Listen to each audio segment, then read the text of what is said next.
মৰম ছাত্ৰ-ছাত্ৰীসকল, আজি আমি নৱম শ্ৰেণীৰ সাধাৰণ গণিতৰ চতুৰ্ভুজ অধ্যায়ৰ অনুশীলনী 8.1 ৰ 7 নম্বৰ প্ৰশ্নটো কৰি দিবলৈ লৈছো। তোমালোকে যদি আমাৰ চেনেল নিজাম ক্লাছেছ পাঠশালা সাবস্ক্ৰাইব কৰা নাই, সাবস্ক্ৰাইব কৰিব পাৰা, ভাল লাগিলে ভিডিওটো শেয়াৰ কৰিব পাৰা আৰু তোমালোকৰ মতামত কমেন্টৰ সহায়ত জনাব পাৰা। আমি ইয়াৰ প্ৰশ্নটোৰ সমাধান কৰি দিওঁ।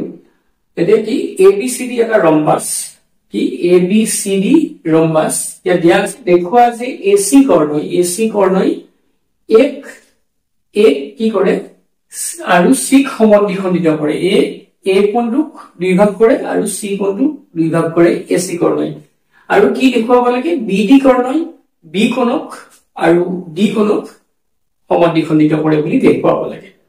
এটা আমাৰ বিশেষ সূত্ৰটো আমাৰ যেটো প্ৰশ্নটো হেতু আমি বিশেষ সূত্ৰ হিচাপত লিখিব পাৰিম। গতিকে মই ইয়াতে বিশেষ সূত্ৰটো বেলেগকে লিখি নিদিও, আমি এইখিনিয়ে বিশেষ সূত্ৰ হিচাপত লিখিব পাৰিম। গতিকে প্ৰমাণটো আমি প্ৰমাণ কৰিম। প্ৰমাণ ইয়াতে আমি এই কোণ কেটাৰ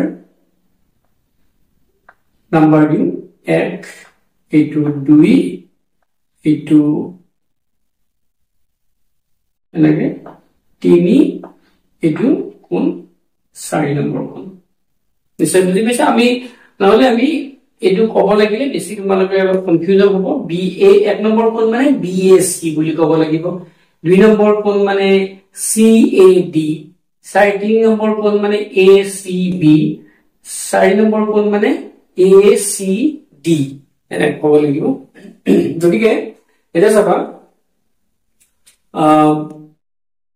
যেনে প্ৰমাণটো আমি কি কৰিম, এই ত্ৰিভুজটোৰ পৰা লম। প্ৰথমতে আমি লম A বা কোনোবা এটা ত্ৰিভুজৰ পৰা ল'ব পাৰো আমি ABC ত্ৰিভুজৰ পৰা আমি যদি চাওঁ A ত্ৰিভুজ ABC ৰ পৰা ইয়াৰ পৰা আমি কি লম, যেহেতু ইয়াতে AB আৰু BC সমান, AB আৰু BC সমান, কাৰণ আমি জানো ৰম্বাসৰ আটাইকেইটা বাহুৰ মাপে সমান। গতিকে এটা আমি ক'ব পাৰো ইয়াতে ৰম্বাসৰ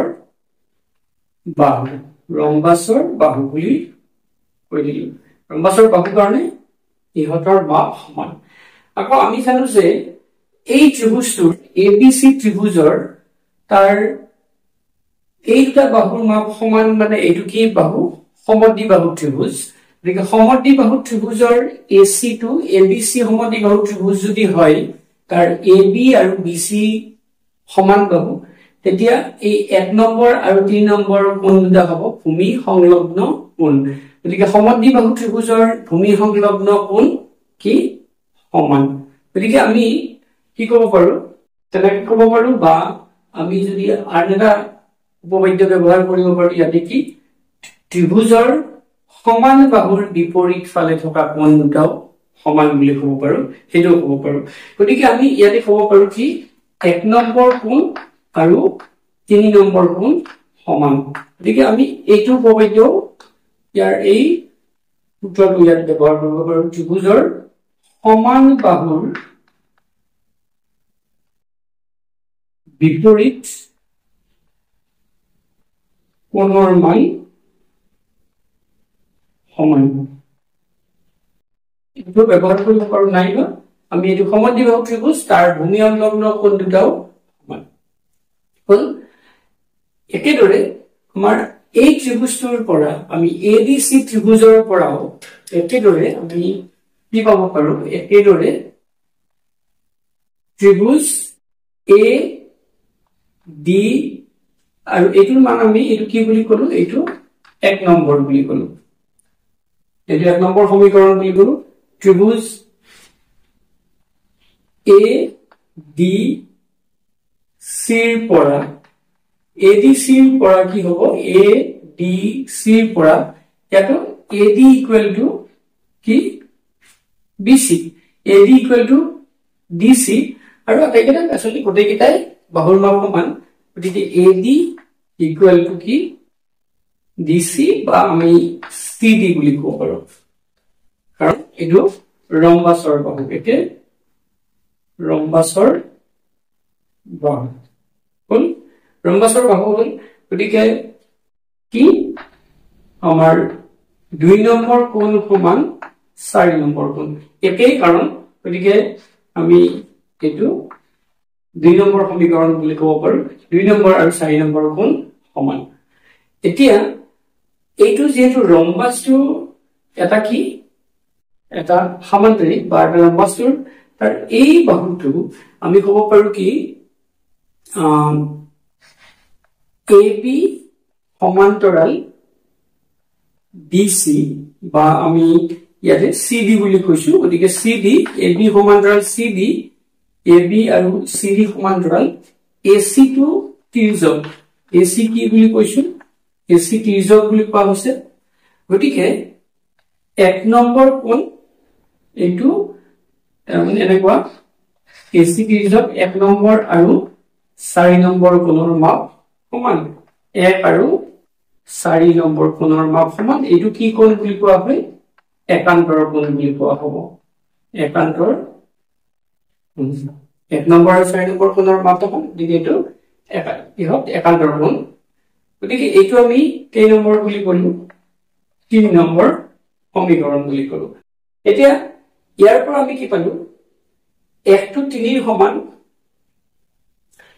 1 টু 4 ৰ সমান 4 টু 2 ৰ সমান তাৰ মানে কি 1 টু কিহৰ সমান 1 কে 3 ৰ সমান আমি যদি চাও 3 ৰ সমান তাৰ পিছত 1 টু কাৰ সমান 1 টু 4 ৰ সমান 1 টু 4 ৰ সমান তাৰ পিছত 4 টু আৰু কাৰ সমান 2 ৰ সমান গতিকে 1 2 3 ৰ পৰা আমি গোটেই কিটাৰ পৰা পাম গতিকে 1 2 3 ৰ পৰা আমি কি পাম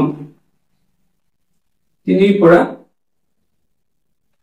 1 নম্বৰ সমান 2 নম্বৰ কোণ সমান 3 নম্বৰ কোণ সমান 4 নম্বৰ কোণ গোটেই কিটা কোণৰ মাপে সমান অৰ্থাৎ আমি কি ক'ব পাৰো এইখিনি নিশ্চয় বুজি পাইছা গতিকে মই এই প্ৰশ্নটো মচি দিছো ইয়াৰ পৰা আমি কি ক'ব পাৰো 1 নম্বৰ সমান 2 নম্বৰ কোণ আৰু 3 নম্বৰ কোণ সমান 4 নম্বৰ কোণ এটো পালো আমি গতিকে এই তিনটাৰ পৰা এনেকে বা আমি এটো ডাইৰেক্ট 1 2 3 ৰ পৰা এইখিনি নিলিখাকেও এটো লিখিব পাৰো এটো নিলিখাকে আমি এটো লিখিব পাৰো গতিকে আমি কি গম পালো এই কোণ দুটা যদি সমান হয় এইটো কোণ সমান হয় এইটো কোণ সমান হয় অৰ্থাৎ আমি কি লিখি অৰ্থাৎ ACL A আৰু SIC সমদ্বিখণ্ডিত কৰে ACL A আৰু SIC সমদ্বিখণ্ডিত কৰে হল এটা প্ৰমাণ গতিকে আমি বাকিটো প্ৰমাণো B দিয়ে যে B আৰু D সমদ্বিখণ্ডিত কৰে B কোণক সমদ্বিখণ্ডিত কৰে আমি হেতু কি মানে পজ কৰি ভিডিওটো লিখি লৈছা নিশ্চয় বা লিখি লবা গতিকে আমি একেদৰে লিখি দেখুৱাব পৰা যায় যে কি B দিয়ে B আৰু D সমদ্বিখণ্ডিত